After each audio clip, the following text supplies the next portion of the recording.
तो जय हिंद बच्चों, लेकर आ चुका मैं आप लोगों के लिए केमिस्ट्री से डे 3। यस, डे 3 में आज हम केमिस्ट्री में डिस्कस करने वाले केमिकल बॉन्डिंग। तो डे 1 एंड डे 2 में हमने आपको पीरियोडिक टेबल से रिलेटेड कॉन्सेप्ट और साथ ही प्रीवियस ईयर्स के क्वेश्चन, सैम्पल पेपर के क्वेश्चंस प्रैक्टिस भी करवा दी। चलिए अब बारी है केमिकल बॉन्डिंग की। कंसेप्ट को समझते हैं सबसे पहले अच्छे से, ताकि आप लोगों से कॉन्सेप्चुअल क्वेश्चन के साथ साथ, इससे तो न्यूमेरिकल कर आएंगे नहीं, कॉन्सेप्चुअल क्वेश्चन जो बनेंगे वो बहुत अच्छे तरीके से आपको समझ में आ जाए। तो सबसे पहले आप लोगों को समझ में आना चाहिए कि भैया इलेक्ट्रॉनिक कॉन्फ़िगरेशन कैसे लिखते हैं। तो मान लेते हैं भैया हमारे पास है सल्फर, जो कि आता है एटॉमिक नंबर 16 पे। तो पहले सेल में 2 इलेक्ट्रॉन के एलिमेंट है, मालूम है ना 2 है 8 है, कितने बार काट तो 10 है 16। तो 2,8,6 this is your electronic configuration. दूसरी चीज आपको मालूम होना चाहिए इलेक्ट्रॉन डॉट स्ट्रक्चर कैसे लिखा जाता है। इलेक्ट्रॉन डॉट स्ट्रक्चर कैसे लिखा जाता है ना। तो इलेक्ट्रॉन डॉट स्ट्रक्चर कैसे लिखा नहीं, कैसे बनाया जाता है। जैसे सल्फर की बात करी हमने, तो सल्फर ये रहा, आउटर मोस्ट सेल को रिप्रेजेंट करते हैं बस, और किसी को नहीं। तो आउटर मोस्ट सेल इलेक्ट्रॉन कितने, 1 2 3 4 5 6, या फिर सल्फर 1 2 और 3 लोन पेयर। लोन पेयर मतलब इलेक्ट्रॉन के पेयर को हम कहते हैं लोन पेयर, ठीक है।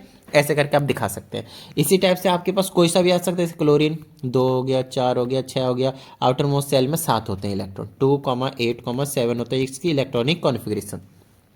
उसी टाइप से आपके पास सोडियम का हो गया, 2,8,1 होता है। तो सोडियम और ये एक इलेक्ट्रॉन दिखा दिया, तो इनको हम कहते हैं, इसको हो गया, ये हो गया, ये हो गया, इनको हम कहते हैं इलेक्ट्रॉन डॉट स्ट्रक्चर।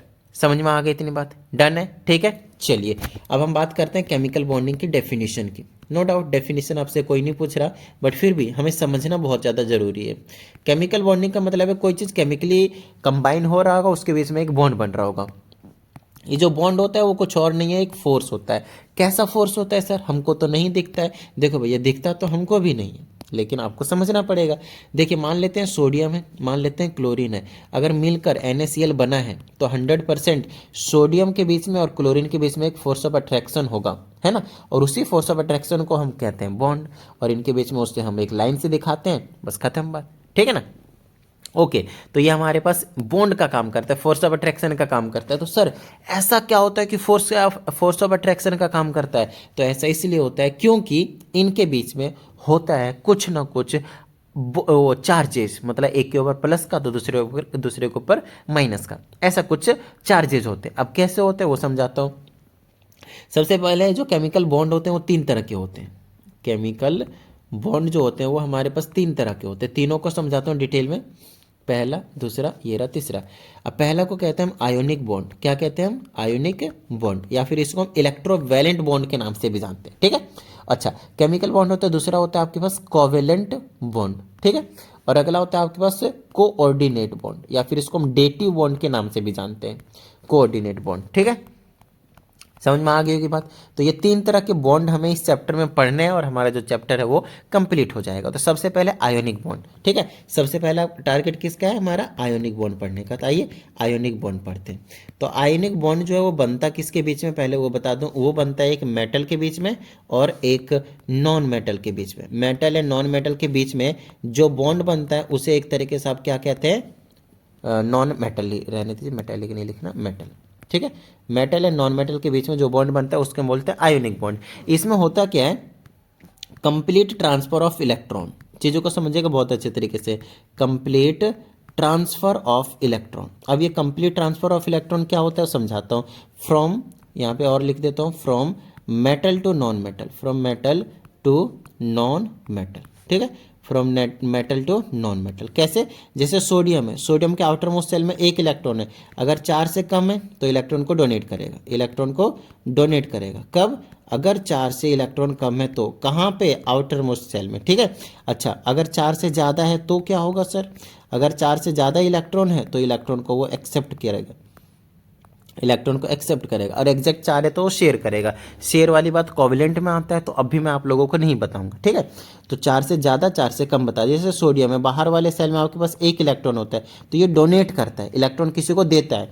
तो सोडियम जो है वो सोडियम +1 में कन्वर्ट हो जाता है। बताइए क्यों, क्योंकि इसने 1 इलेक्ट्रॉन किसी को दे दिया, जब दे दिया तो प्लस का चार्ज आता है, और प्लस का ऐसे इलेक्ट्रॉन आप दिखाएंगे। अगर इस साइड दिखाते हैं तो -E के ऊपर माइनस दिखाएंगे, इलेक्ट्रॉन दिखाएंगे, नहीं तो राइट हैंड साइड दिखाते हैं तो प्लस का इलेक्ट्रॉन, ठीक है। अगली चीज, जब ये लूज कर रहा है, ये लॉस ऑफ इलेक्ट्रॉन की बात हो रही है, लॉस ऑफ इलेक्ट्रॉन। अब देखिए कोई एक्सेप्ट करने वाला भी होगा। जैसे क्लोरीन बाहर वाले सेल में होते हैं 7, तो 7 तो 4 से ज़्यादा है भाई, तो इलेक्ट्रॉन को एक्सेप्ट करेगा। अब क्लोरीन जब एक्सेप्ट करते हैं तो उसके लेफ्ट हैंड साइड में दिखाना होता है, ध्यान रखिएगा। तो क्लोरीन कन्वर्ट होता है किसमें, -1 में। क्लोरीन ने एक इलेक्ट्रॉन एक्सेप्ट किया और क्लोरीन माइनस में कन्वर्ट हो गया। कब, जब एक इलेक्ट्रॉन को एक्सेप्ट किया तो उसको LHS में दिखाना है। ये चीज़ आपको ध्यान रखना है किस तरीके से इसको दिखाते हैं, ठीक है। तो ट्रांसफर्ड इलेक्ट्रॉन सिखा दिया और एक्सेप्ट इलेक्ट्रॉन को कैसे कर रहे हैं वो आपको सिखा दिया। अब इन दोनों के बीच में क्या होता है, सोडियम प्लस का बन गया और क्लोरीन माइनस का बन गया, ठीक है। तो ये ऐसे ही क्रॉस करके बनाते थे हम फॉर्मूला, याद आया, NaCl बना देते थे। तो आपकी बार क्रॉस करके बनाकर नहीं दिखाना आपको, अब बन क्या रहे हैं, कैसे एक्चुअल में बन रहे हैं। क्रॉस तो हम तब करते थे, बस वैलेंसी ले लेते थे और काम कर लेते थे, बट यहाँ पे वैलेंसी नहीं, चार्ज के साथ सारी चीज़ें कहानी आपको समझाना, ठीक है ना। तो ऐसे करके दिखाना है। जैसे मैंने बोला सोडियम है, पहले सेल में ऐसे करके दिखाना है 2 इलेक्ट्रॉन, मान लो क्रॉस से रिप्रेजेंट कर रहा हूँ। दूसरे सेल में 1 2 3 4 5 6 7 8 इलेक्ट्रॉन दिखा दिए, ठीक है, 10 हो गया। और इसके ऊपर ऐसे लगाना है और इसके ऊपर लिख देना प्लस का चार्ज। क्यों, अब मैं आपको समझाता हूँ। क्लोरीन के पास था वैसे 11 इलेक्ट्रॉन, अगर आपको मालूम हो तो क्लोरीन के पास होता है 11 इलेक्ट्रॉन, लेकिन इसने क्या कर दिया, 1 इलेक्ट्रॉन डोनेट कर दिया। जब 1 इलेक्ट्रॉन डोनेट कर दिया तो इसके पास तो 10 ही बचेंगे ना भाई, और इसीलिए तो इसके ऊपर प्लस का चार्ज आया है। बोलिए हाँ या नहीं, यस, इसीलिए इसके ऊपर प्लस का चार्ज आया है। समझ में आ गई होगी बात, डन है। अच्छा, नेक्स्ट क्लोरीन की अगर हम बात करते हैं तो पहले सेल में 2 इलेक्ट्रॉन होते हैं, है ना। दूसरे सेल में इसके पास 1 2 3 4 5 6 7 8 इलेक्ट्रॉन होते हैं। और अगले वाले सेल में इसके पास 7 इलेक्ट्रॉन होते हैं, 1 2 3 4 5 6 7, लेकिन 1 इलेक्ट्रॉन किसी से एक्सेप्ट किया है और इसीलिए तो क्लोरीन के ऊपर -1 का चार्ज है। और उसके बाद आपको बता देना कि Na और क्लोरीन Na प्लस था और प्लस में Cl माइनस दोनों मिल गए, इसीलिए NaCl बन गया। क्या इतनी सी बात समझ में आ गई। और इसी को बोलते हैं हम ionic compound. This is your ionic compound. क्या कहते हैं इसको, आयोनिक कंपाउंड। और इनके एटम्स के बीच में जो बॉन्ड बन रहा होता है उसको हम बोलते हैं आयोनिक बॉन्ड। समझ में आ गई बात, इतनी डन है। अच्छा, इसी तरह से सिर्फ यही नहीं, आपके पास और भी देखने को मिल सकते हैं। अब ये सर इसमें और क्या देखने को मिलेगा, तो एग्जांपल्स बताता हूँ। जैसे आपके पास कैल्शियम क्लोराइड हो गया, ऐसे ऐसे हमारे पास बहुत सारे एग्जाम्पल हैं, ठीक है ना। सोडियम क्लोराइड कर दिया, मैग्नीशियम क्लोराइड कर दिया, कैल्शियम क्लोराइड कर दिया, समझ रहे हैं मेरी बात। क्लोराइड मेटल नॉन मेटल के बीच में, याद आ रहा है, ठीक है। फिर आप कैल्शियम ऑक्साइड भी कर सकते हैं, एल्युमिनियम ऑक्साइड कर सकते हैं, Al2O3 कर सकते हैं, मैग्नीशियम ऑक्साइड कर सकते हैं, एक्सेट्रा एक्सेट्रा। तो इनमें से कोई सा भी आपको बनाने के लिए आ सकता है। तो मैंने तो सबसे सिंपल वाला बना के दिखाया आपको, चलिए एक और बनाकर दिखाते हैं। इसमें से मान लीजिए मैग्नीशियम क्लोराइड को बनाना है मेरे को, तो मैग्नीशियम के ऊपर क्या आता है, 12 इलेक्ट्रॉन होते हैं, मालूम होना चाहिए। तो मैग्नीशियम किस में कन्वर्ट होता है पता है, मैग्नीशियम ना अपने 2 इलेक्ट्रॉन को डोनेट करता है, तो मैग्नीशियम कन्वर्ट हो जाता है +2 में, और 2 इलेक्ट्रॉन बैलेंस करने के लिए चार्ज को। अगला क्लोरीन क्या करता है, 1 इलेक्ट्रॉन को एक्सेप्ट करता है और ये कन्वर्ट हो जाता है Cl- में। लेकिन यहाँ पे 2 है, 2 क्लोरीन होंगे मैग्नीशियम के साथ, तो 2 इलेक्ट्रॉन एक्सेप्ट करेगा और 2 Cl- बनेगा। अब आगे देखिए ये बनता कैसे है, तो मैग्नीशियम लिखेंगे, मैग्नीशियम के पहले सेल में 2 इलेक्ट्रॉन, तो चलिए, और दूसरे सेल में कितना हो जाएगा आपके पास, 8 इलेक्ट्रॉन, 2 इसमें हो जाएंगे और 1 2 3 4 5 6 7 8 इलेक्ट्रॉन। और बाहर ऐसे लगाकर लिख देंगे हम प्लस फिर प्लस, क्योंकि इसने 2 इलेक्ट्रॉन लूज करें इसीलिए, ठीक है। अच्छा, अब आते हैं हमारे पास 2 क्लोरीन, तो एक क्लोरीन को राइट हैंड साइड बना दीजिएगा, ऐसे करके देख, होता कुछ नहीं है। मैग्नीशियम के बाहर वाले सेल में 2 इलेक्ट्रॉन, एक क्लोरीन इधर आता है, इधर से आता है, एक क्लोरीन इधर से आता है, इसके पास 7 इलेक्ट्रॉन, इसके पास 7 इलेक्ट्रॉन। समझ में आ रही बात, इसका 1 इलेक्ट्रॉन ये ले जाता है, इसका 1 इलेक्ट्रॉन ये ले जाता है। मैग्नीशियम के ऊपर +2 का चार्ज, क्लोरीन के ऊपर -1 का चार्ज, क्रॉस करते हैं तो MgCl, इसका 1 इस पे, इसका 2 इस पे, प्लस माइनस की कोई दिक्कत नहीं होती, मैग्नीशियम क्लोराइड तैयार है आपके पास बनकर। बस इतनी सी बात होती है और कुछ नहीं। समझ में आ गई बात, इतनी डन है, ठीक है।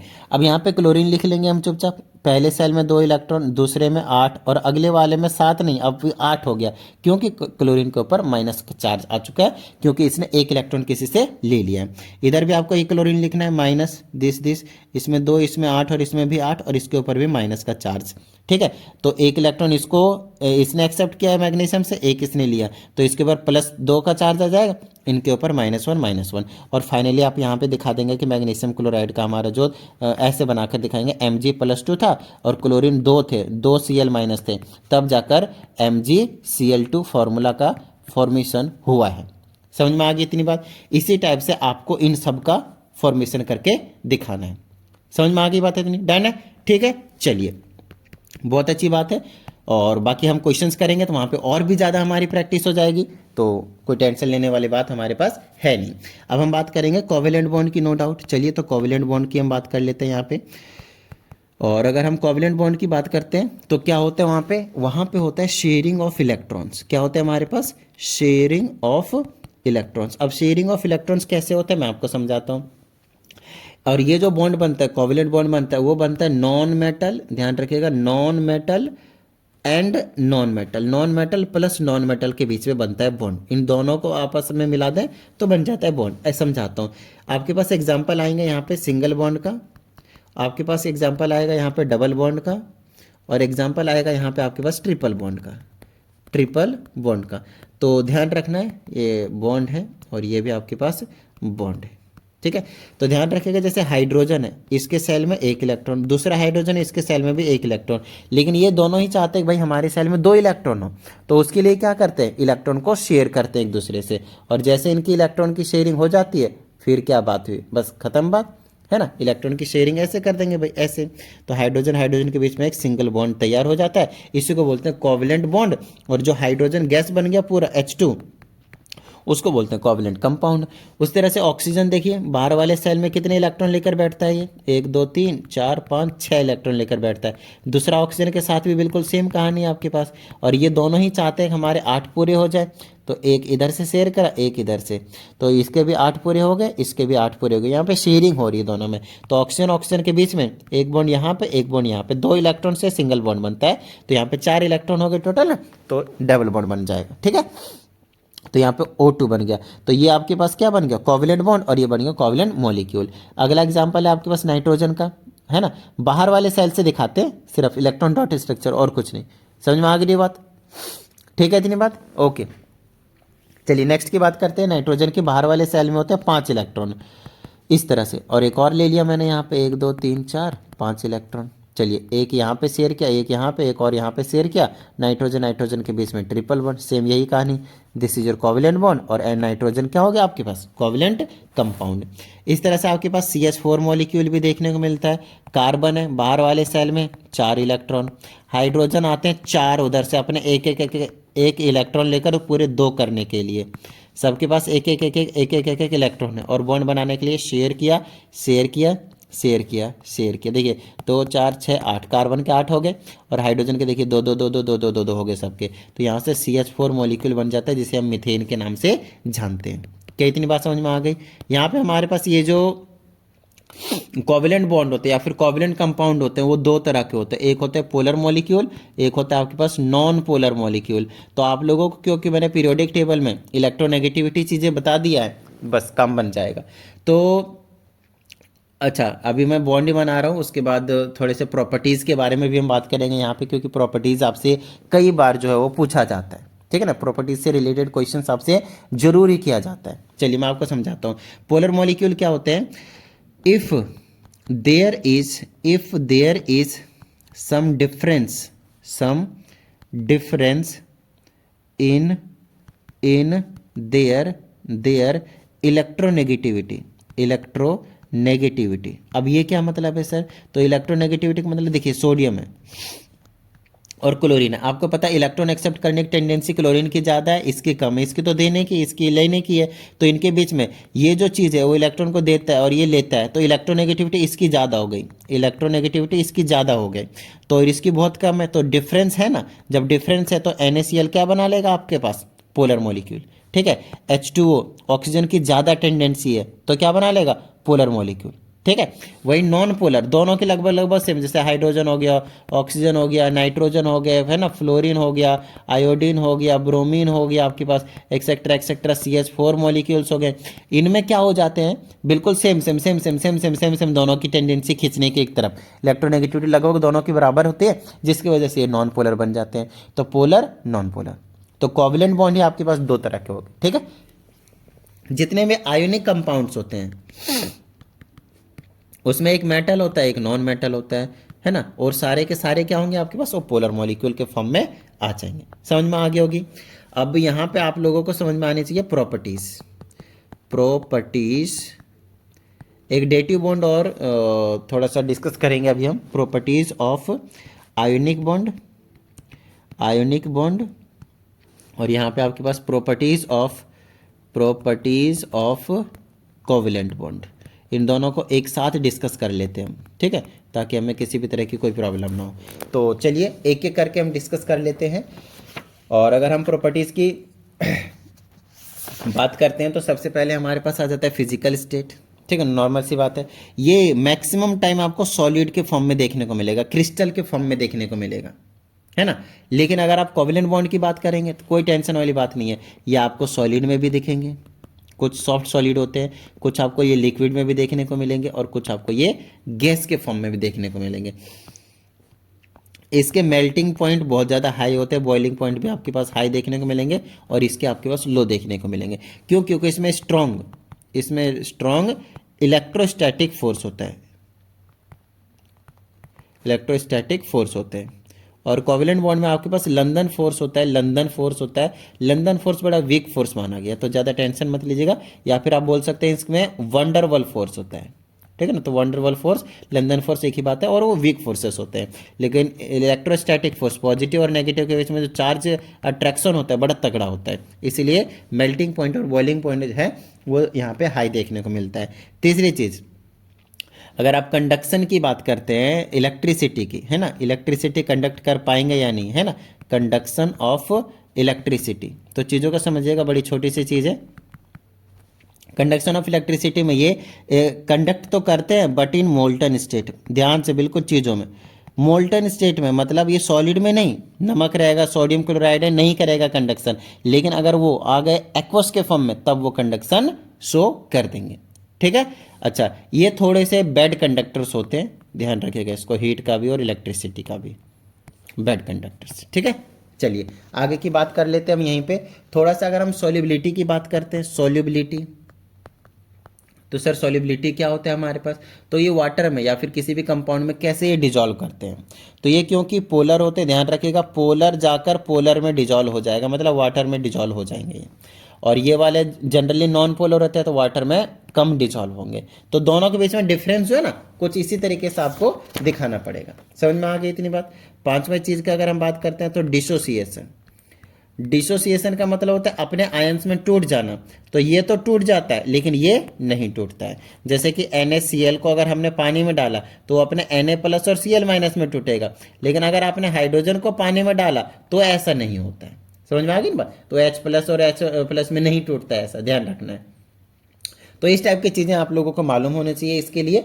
उसके बाद हमारे पास आ जाता है, अब हम पढ़ने जा रहे हैं डेटिव बॉन्ड्स के बारे में, ठीक है, डेटिव बॉन्ड्स के बारे में। तो बहुत अच्छे तरीके से ध्यान दीजिएगा, लास्ट टॉपिक है, तुरंत आप लोगों को समझा दूंगा, ठीक है। Okay great.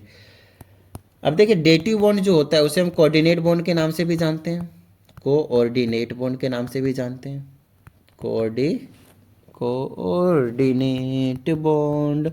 इसमें होता क्या है, देखिए आपको कंप्लीट ट्रांसफर बता दिया, एक इलेक्ट्रॉन इसने इसको दिया, लेकिन ये पेयर ऑफ इलेक्ट्रॉन, ध्यान रखना, a pair of electrons are donated, मतलब कोई एक जो है वो पूरा का पूरा पेयर डोनेट करेगा। जैसे एग्जांपल के लिए मैं एग्जांपल से समझाने की कोशिश करता हूँ, आपको ज़्यादा अंडरस्टैंडिंग मिलेगी। हाइड्रोनियम आयन, हाइड्रोक्सिल आयन भी कहते हैं इसको, है ना, हाइड्रोनियम आयन की बात कर रहे हैं हम। तो हाइड्रोनियम आयन का क्या मतलब है उस चीज़ को समझना है यहाँ पे, ठीक है। हाइड्रोनियम आयन होता है H3O पॉजिटिव। अब H3O पॉजिटिव का फॉर्मेशन होता कैसे मालूम है, मैं समझाता हूँ। वाटर होता है H2O, ठीक है, और एक होता है H+। H+ का मतलब है हाइड्रोजन है, हाइड्रोजन के पास एक इलेक्ट्रॉन था, इसको किसी ने डोनेट कर दिया किसी को, तो हाइड्रोजन कन्वर्ट हो गया H+ में। अभी H+ फिरता मारा फिर रहा है ना, मरता फिर रहा है, भैया कहीं कोई आ जाओ मेरे को इलेक्ट्रॉन दे दो, कहीं कोई आ जाओ मेरे को इलेक्ट्रॉन दे दो। तो वाटर इतने में बड़ा दानी बनता है और बोलता है भाई ऐसा कर, मेरे ऑक्सीजन के पास बिल्कुल दो लोन पेयर पड़े हैं, दो लोन पेयर पड़े हैं, 6 होते हैं वैसे तो इलेक्ट्रॉन बाहर के सेल में, तो एक एक हाइड्रोजन के साथ बना लेता है, तो ए और ये खाली पड़े हैं, तो ये पूरा का पूरा डोनेट कर देते हैं इसको, पूरा का पूरा। तो ये ऐसे नज़ारे दिखाएगा, ये हाइड्रोजन, ये हाइड्रोजन, क्योंकि इसके सेल में एक भी इलेक्ट्रॉन नहीं है। अब H+ का मतलब क्या हो, जो इलेक्ट्रॉन बेचारे के पास था वो भी डोनेट कर चुका है, एक भी इलेक्ट्रॉन नहीं है। लेकिन जब ये दोनों के दोनों इलेक्ट्रॉन आए तो ये इसको हम एरो ऐसे दिखाते हैं, और this is your dative bond, this is your dative bond. क्या इतनी बात समझ में आ गई? डन है। तो ये वाला जो डेटिव बॉन्ड बना लिया, और हाइड्रोजन के पास ये H3O पॉजिटिव तैयार है आपके सामने। एक और है आपके पास एमोनियम, क्या कहेंगे इसको, एमोनियम आयन कहते हैं इसको जनरली। तो एमोनियम आयन, ये भी आपके पास NH4 पॉजिटिव के नाम से जाना जाता है। तो ठीक है, नाइट्रोजन है, 3 तो पहले से रहते हैं बॉन्ड, और हाइड्रोजन फिर से आता है, बिल्कुल सेम कहानी।